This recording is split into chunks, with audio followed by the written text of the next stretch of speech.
We cannot just say how appreciative we are for Maybank's support, for their support for local promising charities during this time. Thank you so much, Dr. John. One of the biggest inspirations for our work at the Majurity Trust is that of Robin Hood Foundation.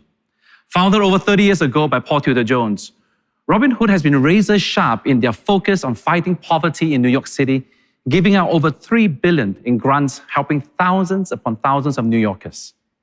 Using research and data, Robin Hood has been able to identify, seed fund, and scale some of the most effective poverty-fighting charities on the ground. In 2018, I had the privilege of spending 3 weeks with the team at Robin Hood, with Wes and his team in New York, learning from them what it means to reimagine philanthropy and how impact measurement through data can inform philanthropy in a big way. Our keynote speaker today is Wes Moore, CEO and Robin Hood Foundation. A veteran, a New York Times bestselling author, Wes' leadership over Robin Hood, especially during 2020, has been nothing short of inspirational.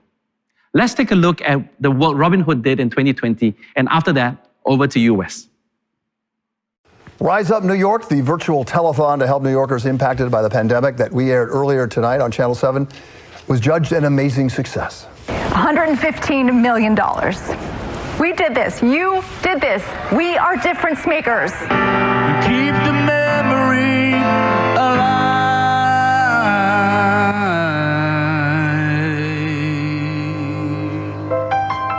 $115 million, a 1-hour special simulcast on stations, including ours, featured performances from New York area-based superstars, including, as you saw, Billy Joel, Mariah Carey there, Bon Jovi, and inspiring messages from so many other celebrities. I'm a New Yorker, and you're New Yorkers too. And you know New York is going to rise again, because you've seen it all.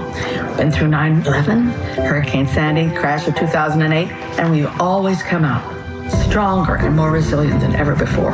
We're going to do it again this time. The great Bette Midler of the Robin Hood Foundation says the money will go toward a myriad of services to help New Yorkers rebuild their lives. It is great to be with you, Martin. I am just so grateful for your friendship, for your leadership, how you continue to inspire us all. And so just thank you so much for having me. And thank you to the Majurity Trust. It's a very big deal for me to be here, and I'm incredibly grateful for all you do. My name is Wes Moore, and I'm the CEO of the Robin Hood Foundation. And Robin Hood for 32 years has really moved with one goal and one goal exclusively, and that is to end poverty in New York City. And when I think about it, where New York is and where Singapore is actually very similar type of frameworks. Where New Yorkers are and where many Singaporeans are actually very alike. And I say that because we're talking about areas and places. When people talk about New York, we talk about the big buildings. We talk about Broadway. We talk about the lights. We talk about the affluence, Wall Street and investment world. But oftentimes that doesn't share the whole story. And I think in Singapore, you have a very similar dynamic, where Singapore is considered a very wealthy nation, but poverty is escalating. And between 2012 and 2015, in just 3 years, the poverty rate increased by 43%. That, according to economists and social researchers, poverty in Singapore appears most acute amongst the elderly, amongst the working poor, amongst the unemployed. Do you know what that sounds like? New York, where New York has a significant amount of affluence and a significant amount of mythology and hopefulness. But what New York also has is, over the past 4 years before COVID-19, that half of the population of New York lived in poverty for at least a year over the past 4 years. Not half of a group. Not half of a demographic. Half of the city lived in poverty for at least a year over the past 4 years. So we still do have an extraordinary place, but an extraordinary place that is a prime and a clear example of what it means to have the have and the have-nots. And one thing that happened 32 years ago under the leadership of Robinhood's founders, Paul Tudor Jones, Peter Borish, a handful of others, David Saltzman, was they basically looked at it and said, we know at this time was 1988, we know this was going to be a tough year for the markets and a tough year for the city. But you know who this is really going to be tough on? It's really going to be tough on people who are living in poverty already. Because for people who are living in poverty, for people who do not have those access to opportunities, every year is a tough year. And so in that, they created Robinhood. And the Robinhood Foundation first started off allocating around $42,000 in grants to organizations. Now, Robinhood, 32 years later, has allocated north of $3 billion into the poverty fight. But it wasn't just about the amount of capital. It wasn't just the number. That wasn't what made Robinhood Robinhood. Really what made Robinhood Robinhood was the fact of we wanted to look differently about the way philanthropy is actually done. We wanted to be essentially venture philanthropy. Because we're talking about people who are all involved in the business community, all involved in the business world. And they said, you know what? We don't make our investments based on ideas and just, and marketing. We look at data. We look at information and about how information should help to guide our investment principles and our investment philosophies. Well, they looked at their philanthropy the same way, where they said, we should not be making our philanthropic decisions based on who is the cutest kids on the cover of their annual report.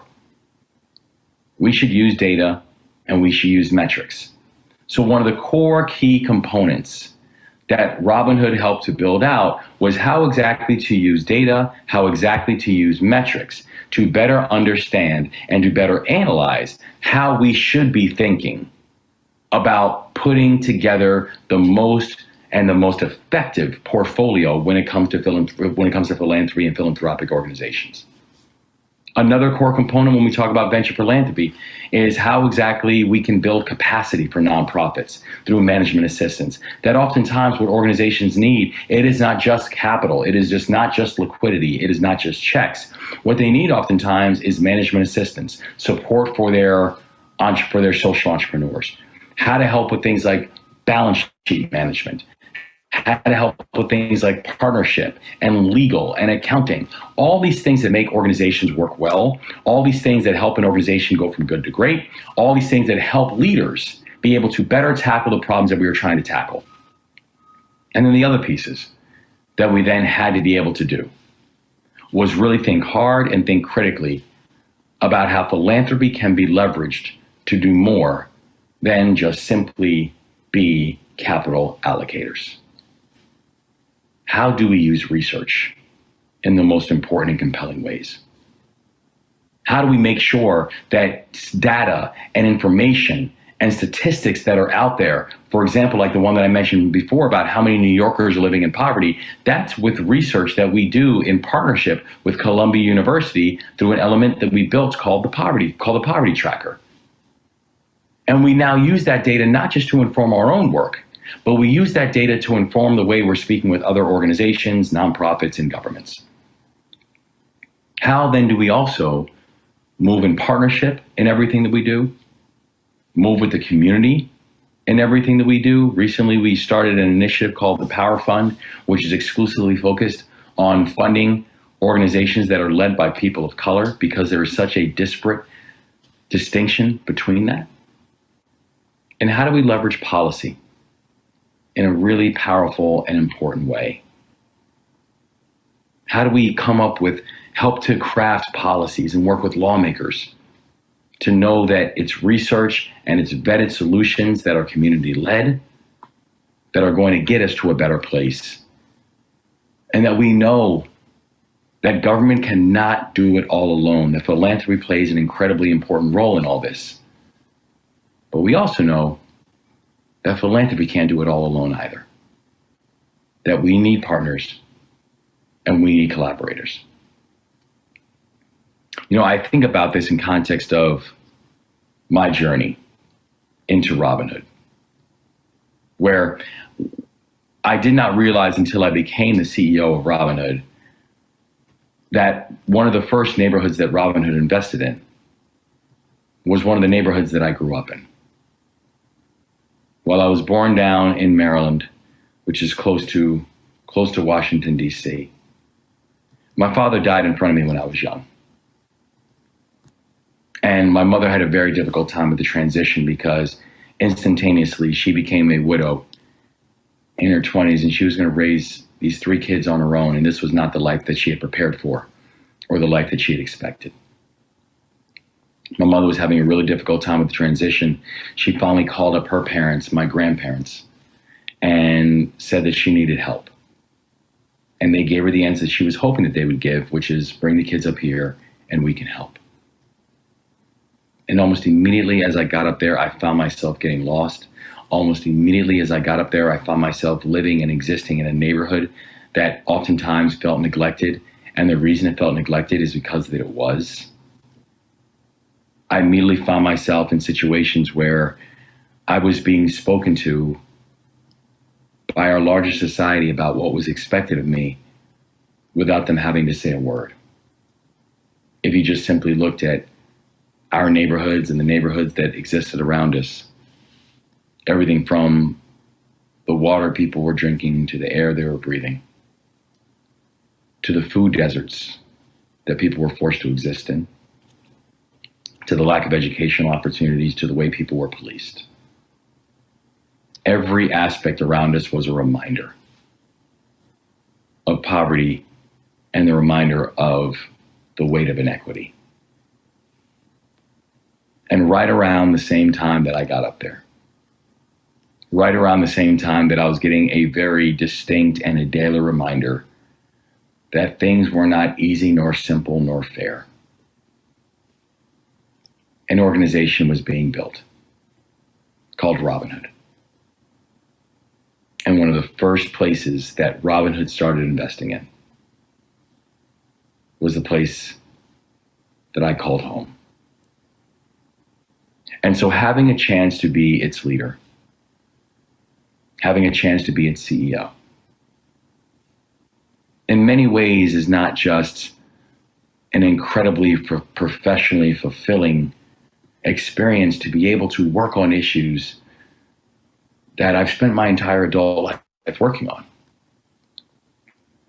It's also a chance to serve as a distinct reminder of the importance of involvement and engagement and us caring and us being able to do the work that we have to do to be able to solve and deal with a very human pain. We saw that human pain on full display over the past year. We saw how in New York City alone, New York ended up being one of the fastest hit places in the United States, where even in early days, we now just passed the year commemoration of when we closed our offices, where we had a couple members of our team get sick early. We're in New York when you started looking at the numbers rising so quickly. We're in New York then very quickly turned around, and we saw 11 years of job growth go away in 11 weeks. We saw in many ways the heartbeat of New York, the things that make New York so unique and distinct and powerful.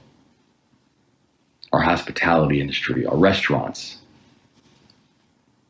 our hotels shut down.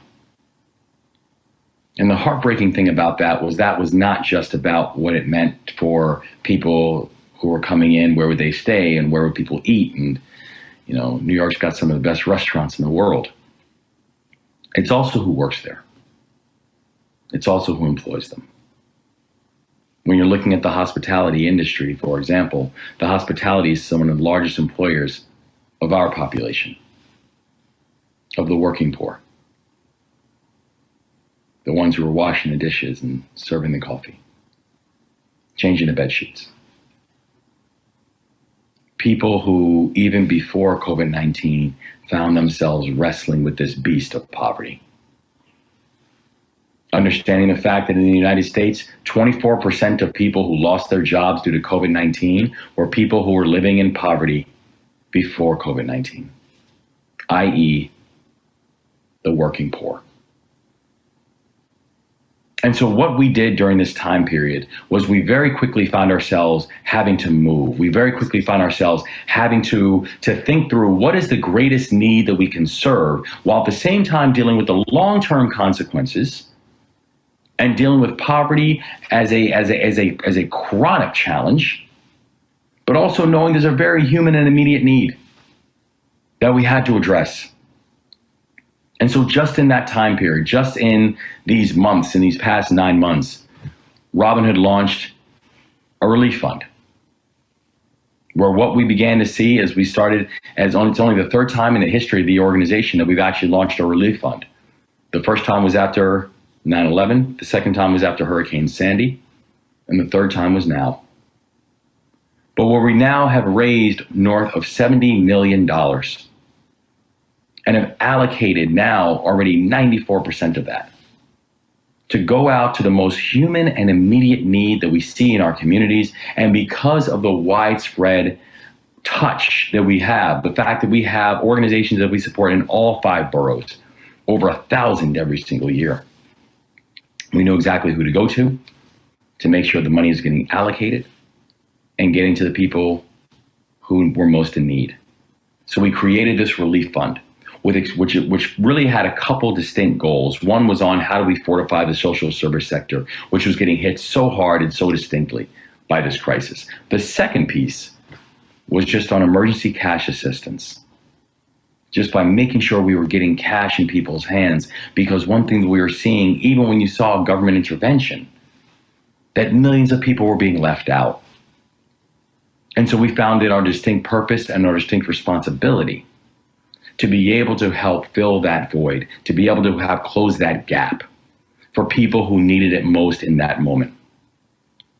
During the same period of time, we also launched the platform that I spoke about before, called the Power Fund. It was looking at the fact that there's been about a 400% increase in philanthropic giving over the past 20 years. And during that same time period, only about 10% of it has gone to organizations that are led by people of color,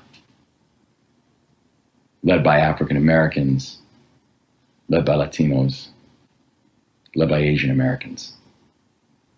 And so we started looking at the number and looking at the disparities and thinking to ourselves, well, not only does it show that there's still measures of systemic bias that exist, not just in private capital, not just in the private sector, but in philanthropy as well.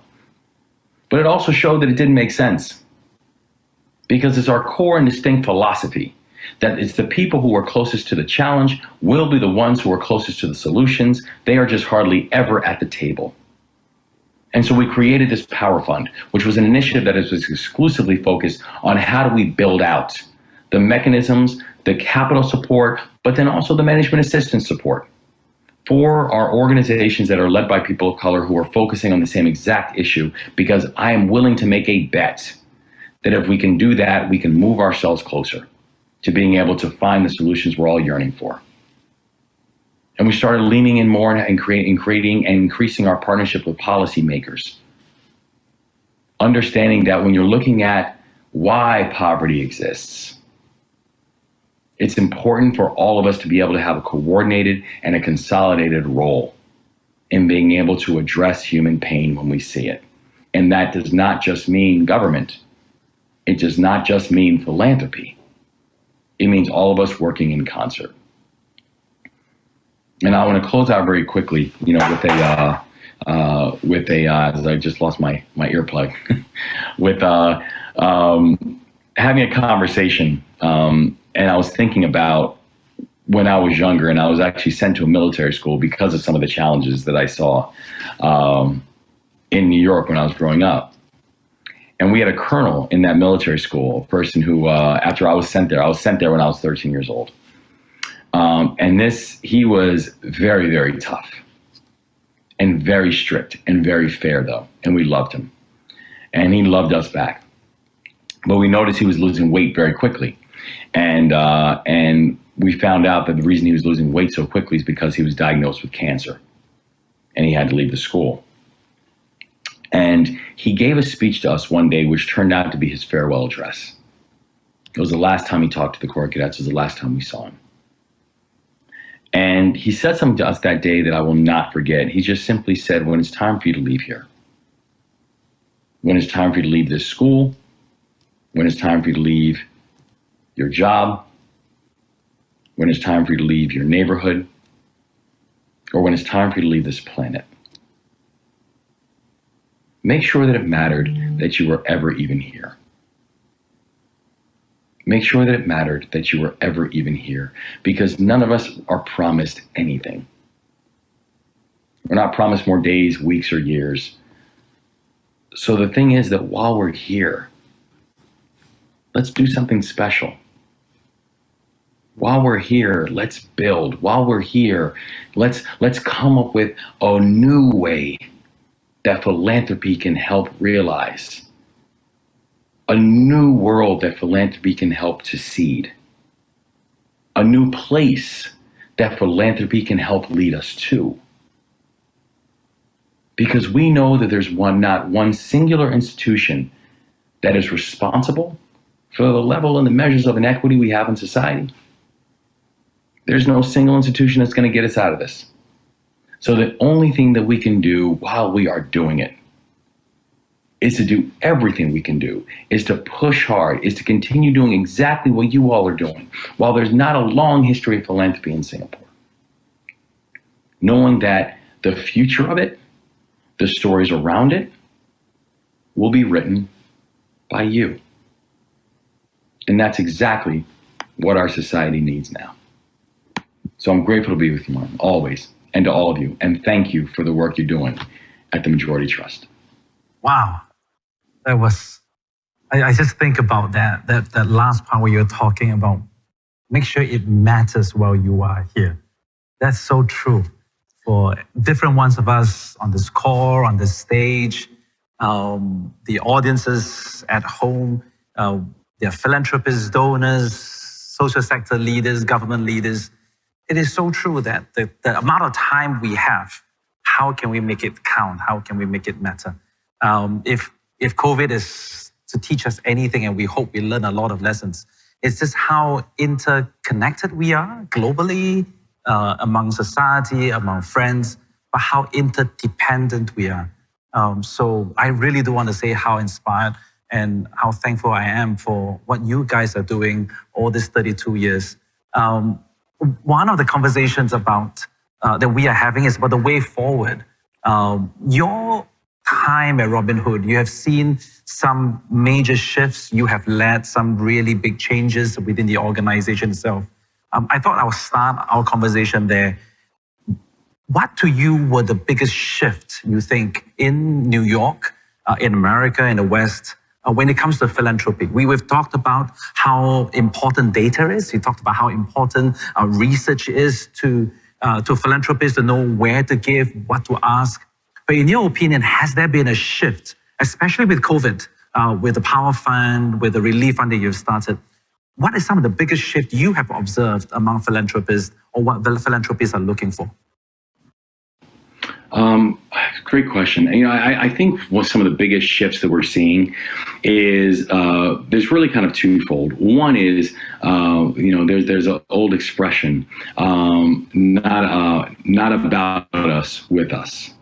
And I think philanthropy is really taking hold of this idea of not about us, with us, and where we can't make our decisions with any degree of clarity or any degree of conviction that it's going to work if we are not deeply involving the community in the decision-making process. That if we are just speaking down on high about what communities need and what communities should do, as if we have the answers, then the altruism that we might be even trying to approach the work with will be viewed as something else by the community that serves the recipients. And so I think there is a real shift when we have in the way that philanthropy is working, is we have to do a better job of having a more inclusive voice, a more inclusive decision-making process, a more inclusive process in terms of how we think about things like power and autonomy and who's at the table and who's not. All of these are things that I think evolutions of philanthropy is continuing to go through. And I think we've made real strides as an organization, but I know it's something that as an organization, we have to continue pushing on. The second piece, though, is I think it's something about the role of policy, where, it goes back to this question of when you ask people, why do you think poverty exists? And, people can say, well, it's a lack of opportunity, and we have to do the X better, we have to do Y better, and all that is all true. But here's the truth, is that poverty exists because of policies. Because there are policies that have allowed people to fall into poverty and allowed people to stay there. And so part of our role is in this collection of data information, in being venture philanthropists, is we essentially look at ourselves oftentimes as risk capital, right? We look at what we do essentially saying, very similar with private investments, saying, our capital should be patient, but our capital should not be permanent. We shouldn't just become line items, right? What we want to do is find what are the most innovative ideas. What are the things that we know are going to be interesting to work on? But we also know for government and for other larger entities, it might be a little too early for them, right? The risk appetite for them is different than what the risk appetite should be for us. And that's okay. So we play our role. Our role is to find and fund the most innovative ideas that have potential for scale. And we can give them the capital energy. We can give them the boost to be able to really test out what are the things that we have to do that if it works, we now have something we can pass off to our governmental partners, and we can say, we have de-risked this. This works. We've shown it, we funded it, but now it's ready for scale. And that's something that I think becomes an important mechanism about how philanthropy continues to adjust itself in this moment and then beyond. That's very cool. Because venture philanthropy includes that risk capital. Was it difficult trying to convince philanthropists, convince donors to say, hey, you join us in giving to this fund or giving to this organization, but we will have to take some risk? Was it a difficult journey trying to convince donors to be able to take that sort of risk? It was something where I think one is we built a history of trust with donors, where donors know that we use data and metrics. We don't make emotive decisions, right? We use data to be able to come with the landing that we're looking for on many of the decisions that we're then going to make. So I think there was that sense of both continuity and comfort with donors, with us, with our model, with how we do our work. And that was hard earned and that took time. But I think the other thing was this, is that we actually really wanted to have that conversation not about this, but have it with donors. And to say, one of the things about philanthropy and the way that philanthropy is even allocated, even if you look at the tax benefit in the United States, that philanthropy oftentimes is treated as arbitrage for investors, right? Where because you just make your philanthropic gift, you then get the benefit for it, right? You win automatically because I made the donation to the organization. I get the tax benefit for making the donation to the organization. The organization does good work and they do what they need to do. It's like a win-win-win, right? The problem and what we wanted to drive home with our base is that, but who it's not always a win-win-win for is the community.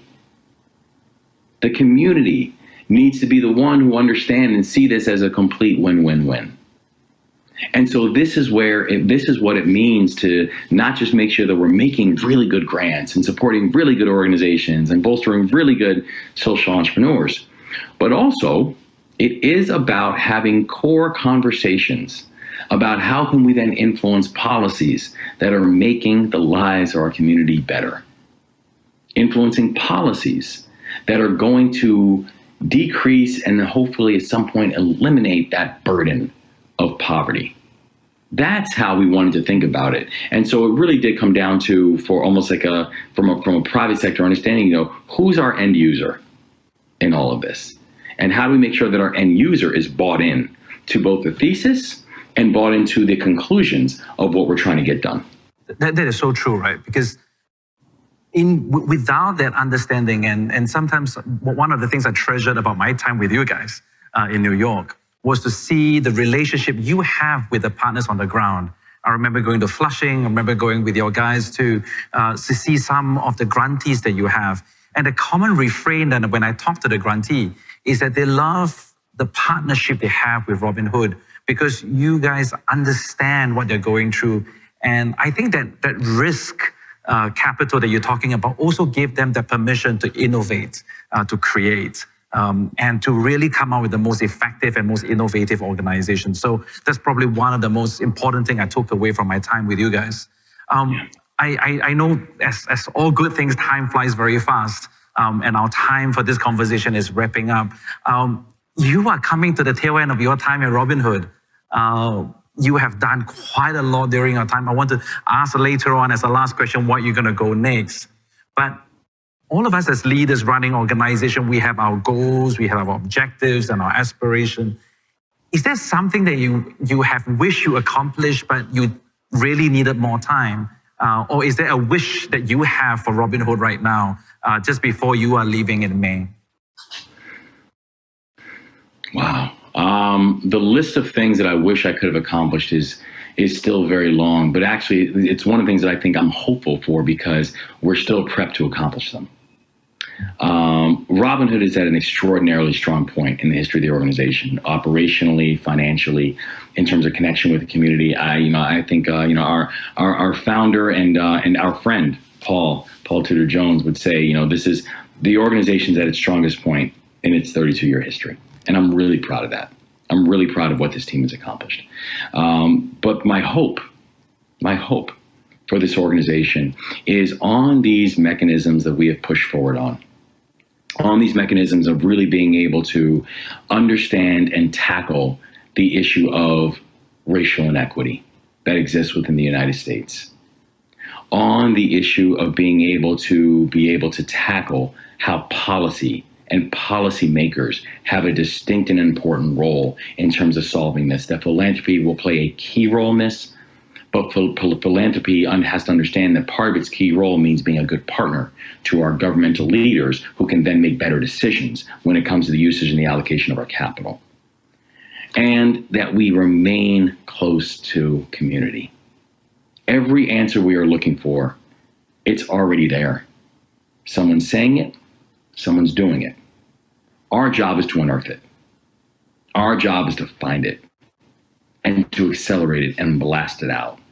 And so those are the things that I think, when I think about where this organization is just so set and primed to go, I mean, I'm so proud of where this organization is and what it's doing right now. And even as I move on to my next steps, I know that I'm going to be Robinhood forever. And I know that the organization will continue doing remarkable work.